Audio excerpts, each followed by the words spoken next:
Bien, bonjour à tous. Au Journal Toulousain, nous avons pensé qu'il était opportun de donner à notre rédaction l'opportunité de parler et puis quelque part d'avancer ses analyses par rapport à ce premier tour des présidentielles. Des analyses qui, quel que soit l'éditorial du journal, sont peut-être contradictoires en suivant les collaborateurs. Donc Gérard Arnaudet qui s'occupe de toute la rubrique Génération Écologie, et j'ai fait une faute en parlant Génération Écologie, mais vous êtes un des membres fondateurs de Génération Écologie, et depuis le début du journal toulousain, vous tenez une page sur l'écologie. Voilà, donc quelle est votre vision du scrutin, de la manière dont les Français ont voté ce dimanche? Je crois que c'est conforme un petit peu à ce qu'on attendait, à ce qui, au travers des sondages, ce qui avait été prévu. Je pense qu'il y a aujourd'hui un gros souci en France, un désaveu de la classe politique qui s'est exprimé au travers, je pense, du vote historique, on va dire ça comme ça, en travers du Front National, qui est un vote, à mon avis, non pas de refus, d'expression de malaise dans la société, d'incompréhension vis-à-vis d'une classe politique qui ne répond pas aujourd'hui aux attentes des gens. On le voit, si on part sur le sujet que vous venez d'évoquer, c'est-à-dire l'écologie, bon, elle a été complètement absente, occultée par peut-être ce que vous appelez gentiment, peut-être un mauvais casting, en termes par rapport à Eva Joly, qui n'a pas su, à un moment donné, séduire les gens. C'est quand même quelque chose d'extraordinaire. Sur toutes les élections, on s'aperçoit que c'est un sujet qui était, si on regardait dans le classement, c'était la troisième préoccupation des Français, elle est relayée maintenant à la 15e préoccupation. Or, les problèmes sont là, les problèmes de santé, les problèmes d'Alzheimer, etc., qui sont liés à l'environnement. Peut-être qu'Eva Joly n'avait pas non plus quelque part la crédibilité nécessaire pour être à ce poste-là. Je pense qu'on la connaît plus comme magistrat, pour tout ce qu'elle a fait sur entre guillemets, les affaires, ou en tous les cas, essayer de dénouer certaines affaires. Donc là, il a une certaine crédibilité. On l'a vu d'ailleurs, dès qu'elle repart sur ce chapitre-là, elle reprend quelques couleurs dans les sondages, ou du moins dans les intentions, elle a repris des couleurs des intentions de vote. Bon. Et malgré tout, vous pensez que Nicolas Hulot aurait pu changer la donne et permettre véritablement aujourd'hui aux écologistes, Europe Écologie Les Verts, de véritablement exister? Moi je pense, mais après ce n'est qu'un avis personnel, c'est un peu compliqué, mais je pense qu'il aurait eu une autre... Il aurait porté l'écologie sur un terrain un peu différent. Il a une image, lui, au travers de tout ce qu'il a fait avec Ushuaïa, etc., de quelqu'un qui s'intéresse à l'écologie depuis longtemps. Voilà. Alors c'est peut-être pas comment dirais-je, l'approche des Verts, à l'intérieur. L'approche politique. L'approche politique. Mais en termes d'image, je pense qu'il aurait apporté autre chose. Mais bon, voilà, après... On l'avait vu avec le pacte écologique, il aurait quand même permis de poser en tous les cas le débat de l'écologie sur cette présidentielle, ce qui n'a pas été le cas. Alors il n'aurait peut-être pas concrétisé électoralement, ça c'est un autre sujet, mais en tous les cas, l'écologie aurait peut-être été davantage au cœur du débat. Je ne crois pas que l'écologie aujourd'hui, quoi qu'on en pense, puisse se résumer à 2, et quelques %. Je ne sais pas ce qu'elle a fait de 2,8, peut-être Mme Eva Joly. Bon, c'est pas ça l'écologie, franchement, aujourd'hui elle mérite mieux que ça. Peut-être que finalement il y avait un problème interne politique chez les Verts qui a fait que Cécile Duflot, la présidente française, finalement elle a vendu son âme entre guillemets aux socialistes pour avoir quelques places à Paris. Voilà, il y a peut-être ça aussi. Mais bon.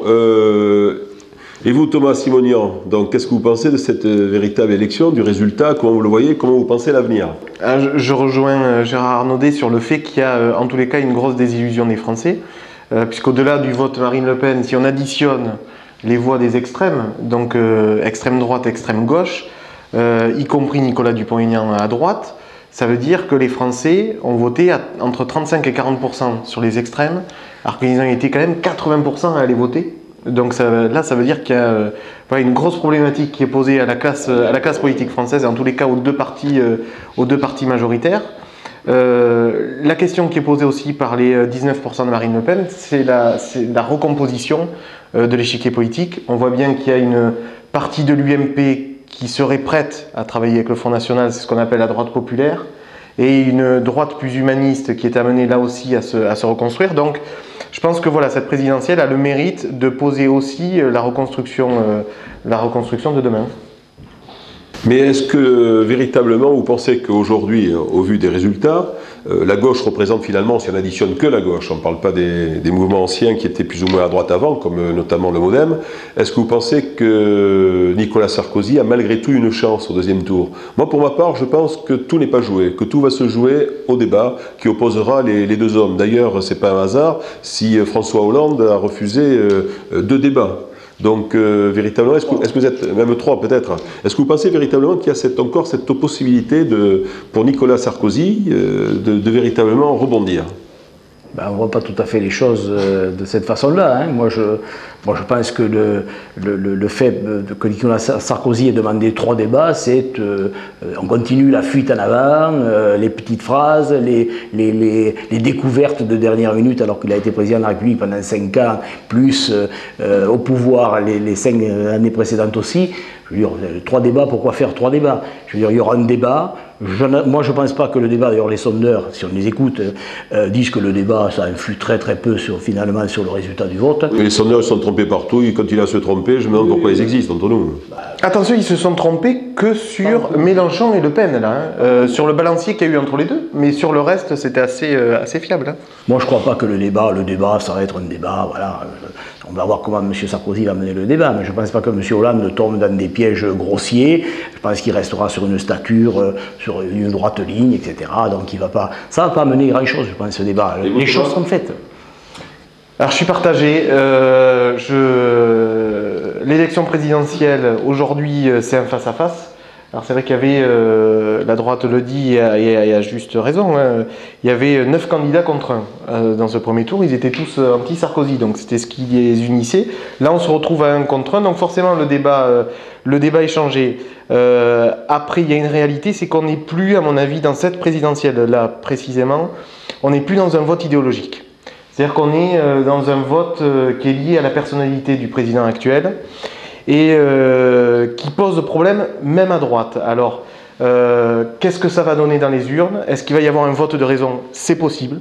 Se dire, mais voilà, finalement, est-ce que Nicolas Sarkozy n'est pas l'homme de la situation au vu du contexte actuel? Mais je serais plus enclin à penser que les Français ont besoin de changement, et je vais aller plus loin. Je me demande si la droite n'a pas besoin d'une défaite pour changer. Voilà. Moi, je vous rejoins sur cette volonté obligatoirement que la droite a besoin d'une défaite pour changer, peut-être même pour avoir une chance dans la région en 2014. Moi, je pense quand même que Nicolas Sarkozy a eu tous les handicaps face à lui. C'est le seul président de la République qui avait à défendre, avec Valéry Giscard d'Estaing, avait à défendre un bilan. François Mitterrand, il a créé une cohabitation, donc il n'avait rien à défendre. Jacques Chirac avait eu la même souplesse, donc rien à défendre. Et je crois que ça, beaucoup l'oublient. Et ce qui me choque personnellement, c'est que ceux qui sont censés défendre et qui représentent Nicolas Sarkozy sont incapables de relever à chaque fois ça. Et donc je vous rejoins en vous disant qu'on se pose la question de savoir si véritablement ceux qui n'ont pas le plus envie de voir Nicolas Sarkozy être battu, ce ne sont pas finalement les gens de droite. Alors maintenant que l'on parle de ce sujet-là, comment voyez-vous l'avenir par rapport, admettons une défaite donc de Nicolas Sarkozy, auquel je ne crois pas personnellement, mais ça c'est mon côté un peu rêveur, peut-être. Mais comment voyez-vous tous les deux la refonte véritablement de cette droite? Vous en avez parlé déjà tout à l'heure, Thomas, en pensant que quelques-uns, la droite populaire pourrait rejoindre Marine Le Pen, et pourquoi pas peut-être le Front National changer de nom? Non, mais je vais schématiser. Je ne pense pas que dans un même parti, ce qui est le cas de l'UMP aujourd'hui, on puisse avoir Lionel Lucas et Jean-Pierre Raffarin. Ça me paraît complètement surréaliste, et je pense que c'est ce qui pose aujourd'hui un problème à Nicolas Sarkozy, et problème qui est posé depuis le premier tour en fait. C'est-à-dire comment droitiser un discours sans perdre les humanistes qui sont dans son propre parti. On l'a vu depuis le discours de Grenoble, il y a eu des scissions avec le Parti radical, le Nouveau Centre, etc., parce que les humanistes ne se reconnaissaient pas dans ce discours. Et au fur et à mesure de la campagne, Nicolas Sarkozy a été confronté à cette problématique, et je pense que l'avenir, c'est tout simplement une reconstruction de la droite et du centre, avec un gros parti de droite tel que l'était l'ancienne RPR, mais un peu plus droitisé, parce qu'aujourd'hui Marine Le Pen est en train de s'imposer différemment de ce que faisait son père. Le Front National, c'est plus vraiment le Front National d'avant. Marine Le Pen, c'est pas Jean-Marie Le Pen. Elle a une autre légitimité que l'on voit tous les jours, voilà, et qui est différente. Et qu'entre la droite populaire, il ne faut pas l'oublier, qui représente plus de 80 députés maintenant, hein, autour de Lionel Lucas, Thierry Mariani, Brigitte Barège, la mairesse de Montauban, Et de l'autre côté, il y aura un gros parti du centre, comme l'était l'ancienne UDF, avec peut-être là aussi un espace plus large en rassemblant avec le centre-gauche qu'avait travaillé François Bayrou. Donc voilà, je pense qu'on va vers une recomposition. Vous y croyez ? Ben, moi, je pense qu'effectivement, si des faits il y a de Nicolas Sarkozy, ça va fatalement créer des séismes au sein de l'UMP. Hein. Je pense qu'il y a beaucoup de gens aujourd'hui, vous l'avez dit d'ailleurs, hein, qui on se demande s'ils ne veulent pas finalement, ils ne souhaitent pas la défaite de Nicolas Sarkozy pour créer un séisme et puis une reconstruction, amorcer une reconstruction de parti de droite. Moi, je crois à l'avenir d'un centre qui est fort, qui pourra peut-être peser, parce qu'aujourd'hui, le clivage gauche-droite, on le voit bien, hein, ça n'a plus tellement de sens. Hein. On est devant des difficultés économiques tous, qu'on soit de droite ou de gauche, et finalement il va falloir se retrousser les manches tous ensemble, essayer de trouver un consensus pour... Mais est-ce que vous pensez aussi qu'on peut partir aussi sur l'exemple américain, c'est-à-dire d'un côté la droite avec le parti républicain et de côté les socialistes d'aujourd'hui, parce que le PS aujourd'hui, bon, ce sont des bobos qui roulent en 4x4, donc c'est pas les communistes, même s'ils s'associent de temps en temps pour faire nombre, et qui serait quelque part le mouvement des démocrates. Est-ce que vous pensez qu'en France on peut avoir véritablement ces deux partis et puis plus rien, ou vraiment un centre qui va exister? Moi, je crois que nous ne sommes pas les Américains. On a besoin, il y a une partie à nous de gens qui sont humanistes, etc. On n'est pas dans les extrêmes. Là, j'ai le sentiment, moi, que cette période-là est révolue, ou devrait prendre fin rapidement. On a besoin d'un centre, de gens qui se fédèrent autour de choses simples, où on puisse trouver un point d'achoppement tous. Mais est-ce qu'on a les hommes qui sont capables de défendre cette idée? François Bayrou, moi je pense d'abord qu'il avait fait déjà une grosse erreur en arrêtant l'UDF et en créant son propre modem, parce que quelque part il y avait un fondement important de valeurs comme de relations et autres qui faisait la force de ce mouvement à l'époque. Mais est-ce que vous pensez qu'aujourd'hui, malgré ces 10%, qui m'ont personnellement peiné parce qu'ils sont de mes idées, il est de mes idées, et je veux dire, mais est-ce que vous pensez qu'aujourd'hui il est capable de rebondir et d'apporter encore un autre message, ou est-ce que des gens comme Philippe Douste-Blazy ou d'autres, pourquoi pas Raffarin qui viendrait, ou d'autres viendraient porter ce message, ou Borloo pourrait porter ce message? Franchement, parmi tous les gens que vous avez cités, moi je fais une différence. Je veux dire, moi je pense que François Bayrou, c'est un homme qui a un charisme, qui a l'étoffe d'un président de la République ou d'un leader. C'est un homme politique un peu à l'ancienne, peut-être ça, hein, qui n'est pas passé aujourd'hui dans le message, mais c'est quelqu'un, on a le sentiment qu'il a des épaules pour porter ce parti. Voilà, c'est vrai qu'on a enterré très souvent François Mitterrand et finalement il était président de la République. Donc pour conclure, parce que... Juste pour vous dire, messieurs, là vous nous parlez quand même de gens qui ont tous la soixantaine. Alors moi je suis en plein rêve. Non mais il n'y a qu'en France qu'on voit ça. C'est-à-dire que David Cameron en Angleterre est élu à 42 ans. Le même âge pour Barack Obama aux États-Unis, et nous en France, avec cette histoire de cumul des mandats qu'on n'arrive pas à régler, de gens qui veulent cumuler les mandats pour des raisons économiques, parce qu'il faut dire les choses telles qu'elles sont, parce qu'il y en a qui prennent le politique comme un métier. Tout et qui a 80 ans, comme on le voit dans notre région. Résultat, on est en train de se demander si l'avenir du pays doit être entre les mains de gens qui ont aujourd'hui 60 ans, l'âge de la retraite. Enfin, Juste un mot pour finir et pour accompagner ce que dit Thomas.